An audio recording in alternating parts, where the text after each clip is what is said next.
Советот на јавни обвинители ја запред дисциплинската постапка против тројцата обвинители Златко Биковски, Јован Цветановски и Гордана Гешковска за постапувањето по упадот на 27 април. Обвинителот го пробил рокот. Членовите едногласно ја донесоа одлуката дека предлогот за поведување дисциплинска постапка бил ненавремен. За Гешковска се запире затоа што е во пензија. Ова е конечна одлука која следува после 7 години од случувањата. Од денот на дознавањето рокот треба да биде 30 дена. Тој рок е пробиен. Ненавремен е предлогот согласно тој рок. Казната на дисциплинската комисија за нестручно и несовесно работење беше 6 месеци по 30% намалена плата за обвинителите. Овој предмет еднаш веќе беше пред Советот на јавни обвинители во 2019. Тогашниот состав им ги прифати жалбите на обвинителите и постапката ја врати на повторно одлучување.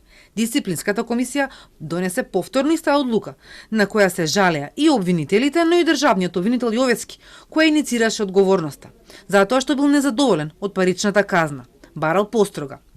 Причината за одолговлекувањето според Димитриевска е што долго време Советот не можел да обезбеди кворум, повеќе од една година бил без 20 членови, а дополнително и обвинителот како иницијатор на постапката немал право да гласа. Поради немање на потребниот кворум, оваа постапка беше одолговлечена. Исто така, согласно одредбите од членот 8а од изборниот законник, од денот на распишувањето на изборите, не може да се носат одлуки за престанок на работен однос во државни јавни институции, а започнатите постапки се ставаат во мирување.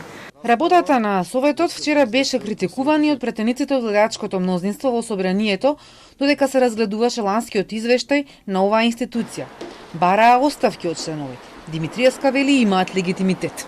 Составот на Советот и во однос на повиците за оставка, морам да напоменам дека поголемиот број од членовите на Советот се избрани од редот на јавните обвинители на непосредни избори со тајно гласање, што значи дека својот легитимитет го црпат од своите колеги јавни обвинители, од кои што ја добиле довербата да ги представуваат во Советот на јавните обвинители.